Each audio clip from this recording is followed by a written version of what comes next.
Ул татарларны белемле итеп күрергә теләгән, шуның өчен бөтен гомерен биргән.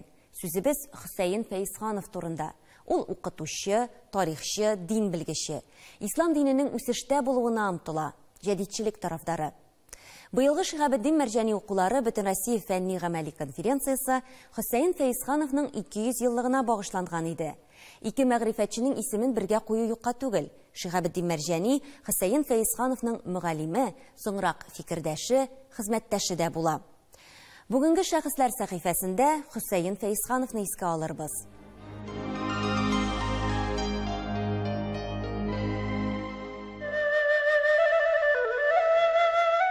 Дин галиме, энциклопедист, ул үзен гади генә итеп Мулла Хөсәен дип әйтә торган була.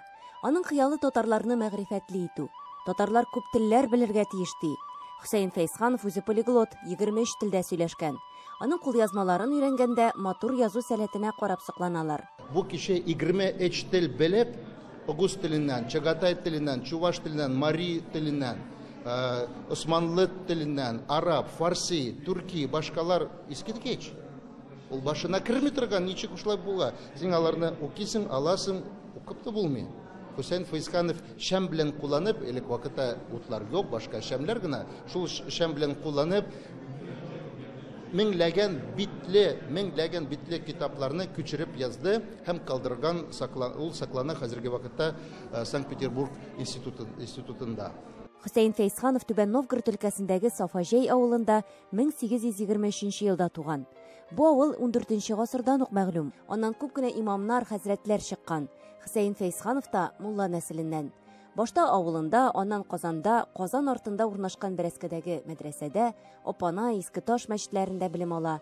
Ә инде Шиһабеддин Мәрҗани Бухара, Самаркандтан кайткач, ул аның беренче шәкерте була. Шиһабеддин Мәрҗаниның иң күркәм кул язмасы, аның шундый әсәре калган Вафиятул Аслаф. Вафиятул Аслафны караган вакытта нинди кешегә иң күп багышланган битләр. Иң күп багышланган битләр ул Хөсәен Фәйсхановка. Ягъни шул катле аны яратып, аны зур күреп, анарга карата шул күп хезмәтләр калдырган Шиһабеддин хәзрәтләре. Һәм дә Шиһабеддин хәзрәтләре Хөсәен Фәйсхановның нинди талантлы шундый кеше булганга күрә, аның шундый алим буларак әйтә, мин бу кешедән бик каты файдаландым. Шиһабеддин Мәрҗанидә укуын тәмамлагач, Хөсәен Фәйсханов Казан университетында Шәрык факультетында белем ала. Аннан бүлек Санкт-Петербургка күчерелгәч, ул да шунда юл ала, дөньяви белемнәр үзләштерә. Шул ук вакытта яңа китаплар, әсәрләр, кул язмалар белән Шиһабеддин Мәрҗанине дә таныштырып бара. Хөсәен Фәйсханов Петербургка күчкәч, әле монда килгәләп йөри, алар очрашалар һәм хатлар алышалар. Хөсәен Фәйсханов Мәрҗәнигә ярдәм итә, аның сорауы буенчадыр дип уйлыйм. Чит илләрдән китаплар кайтартырга, анда конкрет кызыклы гарәп чыганаклары булган китаплар искә алына хатларында. Ну, анда шушы фәнни эшләр буенча фикер алышулар да бар хатларда. Шуңа күрә теге очрашкан вакытта нәрсә сөйләшкәннәрен белмибез инде. Ә менә хатлар аркылы чамаларга була, алар төрле яктан караганнар бу мәсьәләләргә. Хөсәен Фәйсханов үзе дә мөгаллимлек итә. Ул Санкт-Петербург университетында көнчыгыш бүлегендә эшли. 4 фән — татар, төрек, гарәп теле һәм каллиграфия укыта. Хөсәен Фәйсханов татар теле буенча дәреслекләр дә язган кеше. 19 гасырда авылдан авыл баласы шундый карьера ясады. Мин уйлыйм, әгәр дә Хөсәен Фәйсханов 66 елда вафат булмаган булса иде, ягъни 40 яшендә үлде. 40 яшендә вафат булды. Әгәр дә бераз гына 20 ел тора торган булса, ул Санкт-Петербургның беренче профессор булырга мөмкин. Чөнки татарлар арасында член археологического общества ул беренче булды. Брагаус Эфрон дигән энциклопедический словарь аның исеме кертелгән. Хөсәен Фәйсхановның иң төп бурычы ислам заманга, ислам дөньяга ул тәңгәл килә торган дин икәнлеге. Ислам дине безне артка тарта торган дин түгел икәнлеген аңлаткан. Хөсәен Фәйсханов шикелле, Мәрҗани шикелле, Каюм Насыйри шикелле, Баруди шикелле, Муса Жарулла Биги шикелле, Риза Фәхретдин шикелле фикер ияләренең мирасын безнең өйрәнүебез мақсат бүген. Без татарлар, biz musulmonlar g'ururlanırga tiyishli. Husayn Fayzxanov deganda 200 yıllık negizinde bizga tag'in mumkinlik var, onun tarixini aylanib qaytib. Tarix deganda tatarlık, İslam, o'zi ular barысы da bir-birisi bilan beylanib olg'a baralar. Россияда инде 2004 елдан башлап ел сайын Хөсәйин Фәйзханов укулары уздырыла.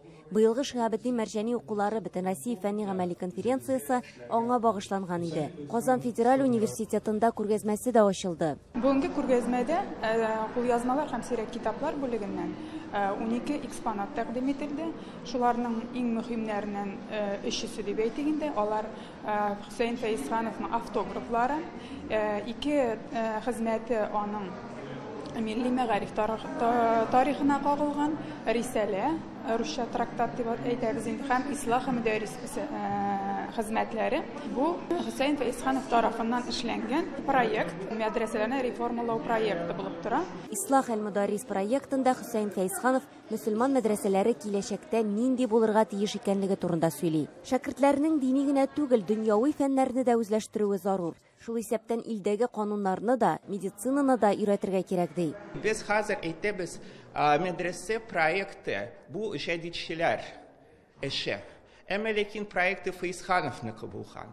Без әйтәбез, әдәби тел бу Исмаил Хаспраланның эше. Әмма ләкин беренче адым һәм беренче дәреслекләрне Хөсәйин Фәйзханов yazılgan. Hem işinci ayber Tatar tarihi biz ayetimiz.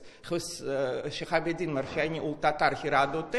No emelekin birinci tarih ayberleri feni yaktan güçlü ayberler suveren Kazan Hanlığı turunda Husayn Feyzxanov yazgan. Tip işlegen işleri menimçe tarih boyunca. Pek zor işlegen işi Вильямин Зернов исемле урыс галиме белән бергә аңар шунлыкта ул эшләгән иде аны Кырым ханлыгындагы бик зур документлар тупламасын бастырдылар.